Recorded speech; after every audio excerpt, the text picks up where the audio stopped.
Hello friends and students, my name is Ritesh Rai from Rai classes. आज के video lecture में बहुत ही इंपॉर्टेंट टॉपिक है मशीन का, और ये हमारे एग्जाम पॉइंट ऑफ व्यू से बहुत ज़्यादा क्वेश्चन पूछा जाता है कि why single phase induction motor is not self starting, then how to start. ये भी रहता है कि हम कैसे इस मोटर को स्टार्ट करते हैं, या what are the types of starting of single phase induction motor, या what are the types of single phase induction motor.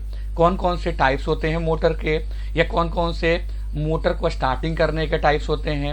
Y single phase induction motor is not self starting, क्यों ये self starting नहीं होता है। जो पहले तो ये कि single phase induction motor use कहाँ करते हैं। सिंगल फेज इंडक्शन मोटर जो भी हमारे घरों में है डोमेस्टिक पर्पज के लिए, जो फैन है, कूलर है, एसी है, ग्राइंडर है, मिक्सर है हमारा, तो जो भी स्मॉल जो 1 किलोवाट से जो हमारा जो सिंगल फेज एक्चुअली सप्लाई जो हम यूज करते हैं घरों में, और स्मॉल लोड के लिए बहुत कम, बहुत ज़्यादा हाई लोड नहीं होता है। तो जो मोटर्स होते हैं वो भी हमारे स्मॉल डोमेस्टिक साइज में भी स्मॉल होते हैं, लेस देन 1 किलोवाट पावर होता है। तो जो भी मोटर हम यूज करते हैं सिंगल फेज इंडक्शन मोटर, वो हम क्या करते हैं घरों में यूज करते हैं। कहाँ कहाँ पे, एसी में, मिक्सर में, ग्राइंडर में, है ना। तो अब हम जो डिस्कस करने जा रहे हैं कि सिंगल फेज इंडक्शन मोटर का कंस्ट्रक्शन क्या है, किस वर्किंग प्रिंसिपल पे काम करता है, and why single phase induction motor is not self starting. तो पहले हम इसका डायग्राम देखते हैं। तो कंस्ट्रक्शन में देखेंगे हम, कंस्ट्रक्शन में सिंगल फेज मोटर का ये आपका शाफ्ट है, ये जो है आपका शाफ्ट है, इसी से रोटर अटैच होता है। आपका जो रोटर होगा हमारा इसी से अटैच। ये कैपेसिटर है, अभी डिस्कस करेंगे कैपेसिटर किस लिए यूज करते हैं। ये बाहर वाला पोर्शन जो हमारा ये फ्रेम के साथ लगा हुआ है ना, इसी पे स्टेटर वाइंडिंग होती है। जैसे इस डायग्राम से थोड़ा सा क्लियर होगा। जैसे देखिए ये शाफ्ट है, जो मोटर का शाफ्ट है जो रोटेट करता है, रोटेट। ये स्टेटर, ये जो है आपका जिसपे हम सप्लाई स्टेटर वाइंडिंग है, और जो एक्चुअल में ये रोटेट करता है ये क्या होता है आपका रोटर है। ओके, यहाँ पे फैन भी कूलिंग करने के लिए होती है, बियरिंग होता है। तो ये जो पूरा है ये फ्रेम है, फ्रेम जो मोटर को सपोर्ट करता है ना, जिसको हम फ्रेम बोलते हैं। ये कास्ट आयरन का होता है, इसको योक भी बोलते हैं, जो हमें मोटर को क्या करता है, सपोर्ट करता है। मतलब पूरा उसको फ्रेम से बाहर से जो भी मैकेनिकल है उसे हमें क्या करता है, बचाता है। तो बाटी सिंगल फेज इंडक्शन मोटर, तो थोड़ा सा और क्लियर देखिए। ये आपका स्टेटर हो गया, ये वाला पोर्शन जो हो गया क्या हो गया आपका स्टेटर हो गया। और ये जो आपका इस तरीके से लाइनिंग रोटेट करता है ना, ये रोटर है, ठीक है। और ये हमारा यहाँ पे स्टार्टर, हमें स्टार्ट करने के लिए, क्योंकि सिंगल फेज इंडक्शन मोटर क्या होता है आपका सेल्फ स्टार्टिंग नहीं होता है। तो अब इसको डीप में डिस्कस करते हैं कि why single phase induction motor is not self starting. तो 2 वाइंडिंग होगी, एक स्टार्टिंग वाइंडिंग और एक होती है मेन वाइंडिंग। ओके, तो पहले हम डिस्कस करते हैं, फिर इस डायग्राम पे आते हैं। पहला क्वेश्चन ये हमारा है कि why single phase induction motor is not self starting. Why single phase induction motor is not self starting. तो एक थ्योरी है आपकी, इसको बोलते हैं डबल रिवॉल्विंग फील्ड थ्योरी। क्या कहती है double revolving field theory? Any single phase AC supply, any single phase, any single phase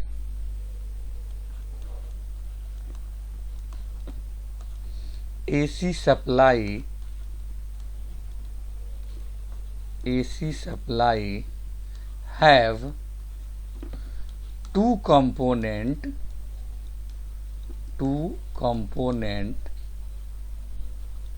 which are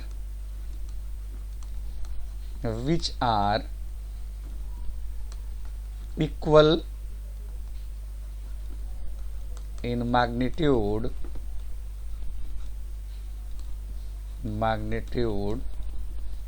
but opposite in direction, opposite in direction।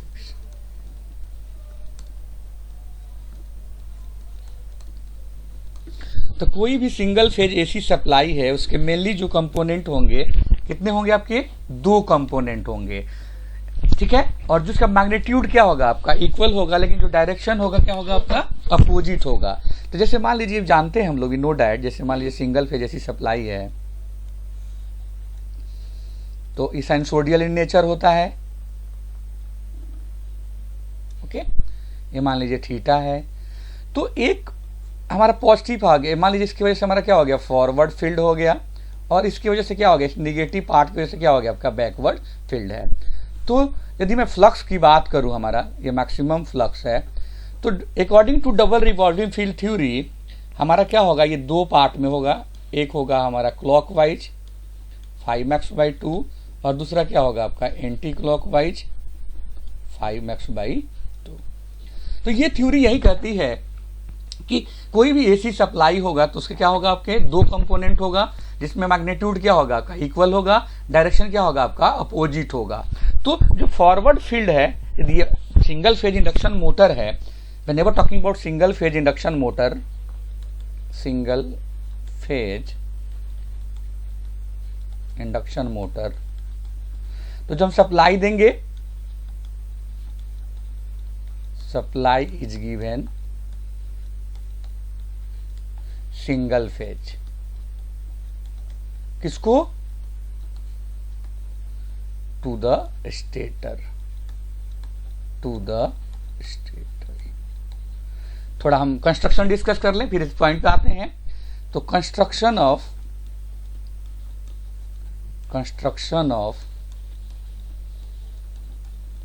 Induction single phase induction motor या किसी भी AC machine के यही same construction होता है, ठीक है। तो it consist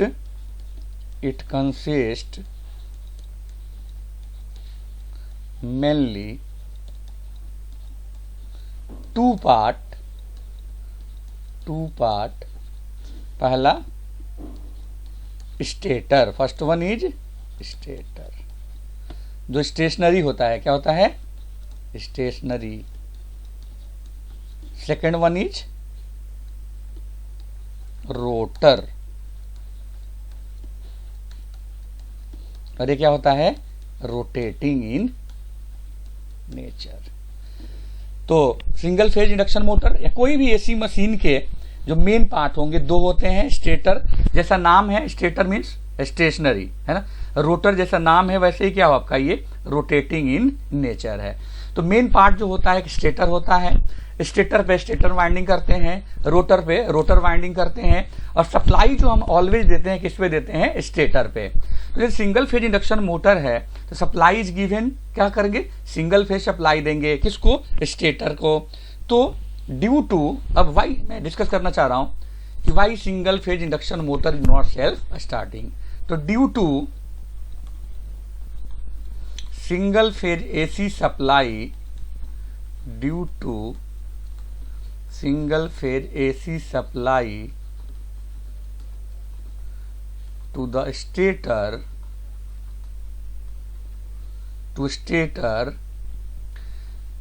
there are two field produce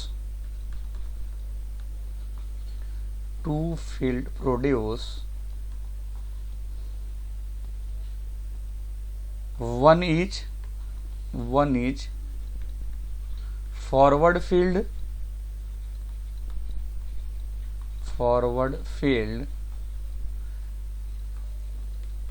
which produce forward torque,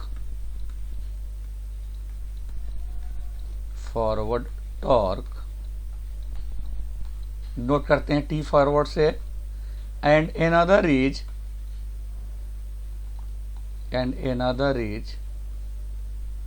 backward field,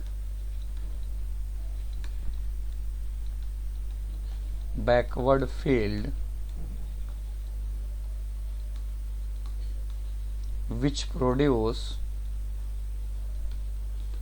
backward torque,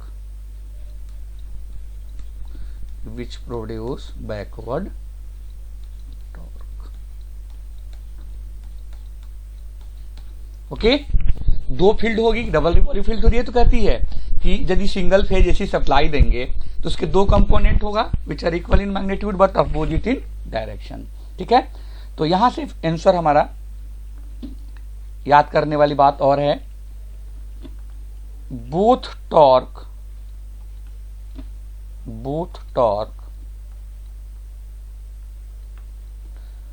are equal in magnitude, both means forward and backward, both torque are equal in magnitude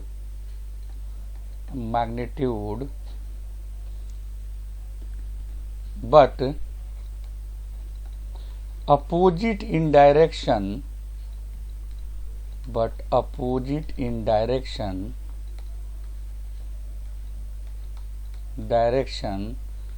therefore the value of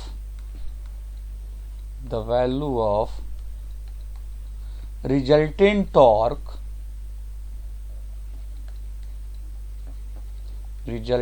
torque is equal to 0. That's why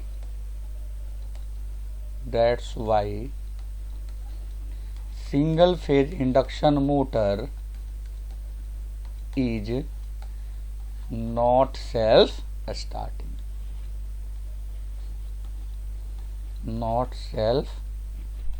starting, okay.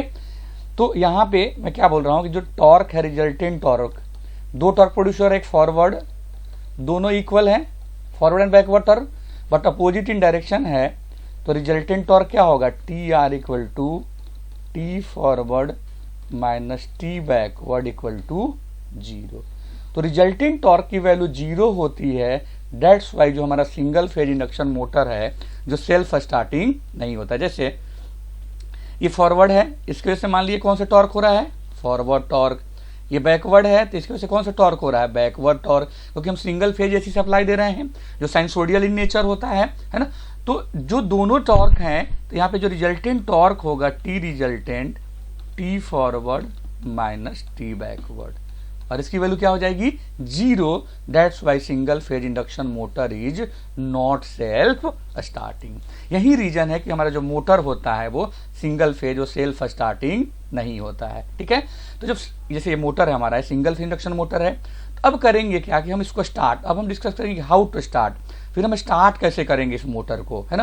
तो जैसे अब start करने के लिए इस motor में अब हमें फेज डिस्प्लेसमेंट, मतलब अलग अलग दो फील्ड, जैसे मान लीजिए किसी भी मैच का रिजल्ट के लिए दो टीम को खेलना जरूरी है।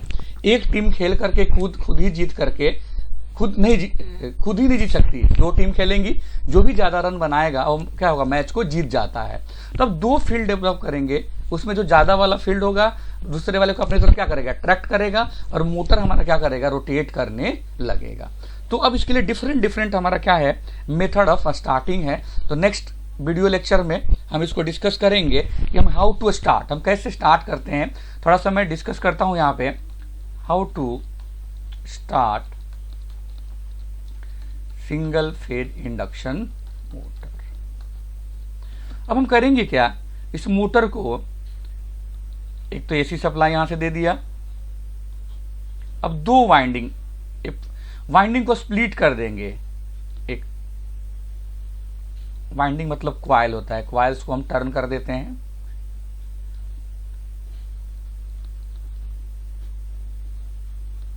ठीक है,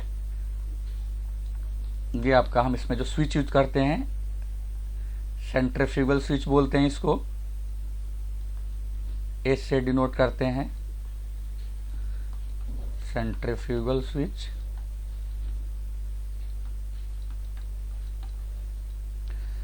ये सप्लाई देंगे हम सिंगल फेज एसी सप्लाई, क्योंकि सिंगल फेज मोटर है, स्टेटर पे देंगे। स्टेटर हो गया, ये मेन वाइंडिंग है, इसको आरएम से डिनोट करते हैं रेजिस्टेंस को, रिएक्टेंस को एक्सएम से। ये स्टार्टिंग वाइंडिंग है आरएसटी से, एसटी से, और ये हमारा रोटर है।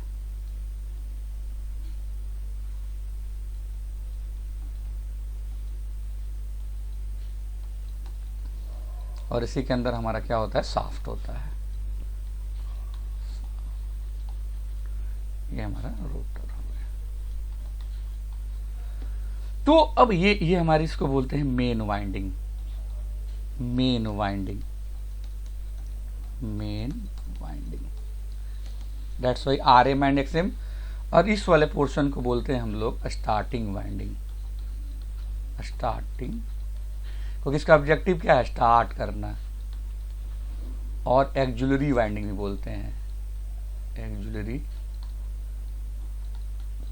वाइंडिंग। ओके, तो जैसे मान लीजिए हम सिंगल फेज सप्लाई देंगे तो करंट आई आएगा, आई क्या होगा, दो पार्ट में डिवाइड हो जाएगा, ये IST और ये क्या हो गया आपका IM। तो इस मेथड को हम स्प्लिट फेज मोटर बोलते हैं। क्या बोलते हैं, split phase method, split phase method या स्प्लिट फेज मोटर। जो टाइप्स ऑफ स्टार्टिंग होता है वही टाइप्स हमारा क्या होता है, मोटर का होता है। हमने क्या किया, पहले क्या होता था कि एक सप्लाई दे रहे थे, दोनों टॉर्क हमारा इक्वल हो जा रहा था, रिजल्टेंट टॉर्क तो मोटर जीरो हो जा रहा था, भाई स्टार्टिंग में रिजल्टेंट टॉर्क जीरो हो जा रहा था, तो सेल्फ स्टार्टिंग हो ही नहीं रहा था। तो अब क्या किया हमने, एक वाइंडिंग लिया, एक दूसरे से 90 डिग्री का फेज डिस्प्लेसमेंट है ना, main winding and auxiliary winding या स्टार्टिंग वाइंडिंग। इसका स्टार्टिंग वाइंडिंग क्यों नाम है, क्योंकि इसका ऑब्जेक्टिव यही है कि इस मोटर को स्टार्ट कर दे। फिर जैसे ही हमारा 70 to 80% फुल स्पीड पे पहुंचेगा हमारा ये मोटर, ये हमारा स्विच ऑटोमेटिक सेंट्रीफ्यूगल स्विच क्या हो जाएगा, डिस्कनेक्ट होगा और ड्यू टू मेन वाइंडिंग हमारी क्या हो जाएगी, ये मोटर हमारी रन करने लगेगी। तो करते क्या है, हम जो हमारी मेन वाइंडिंग है, मेन वाइंडिंग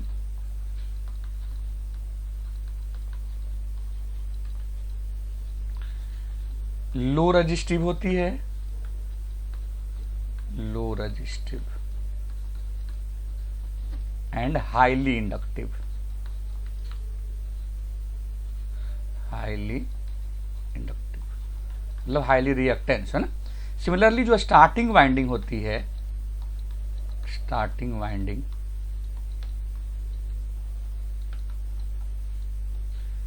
स्टार्टिंग वाइंडिंग को और इसको एक्जुलरी वाइंडिंग भी बोलते हैं, एक्जुलरी वाइंडिंग।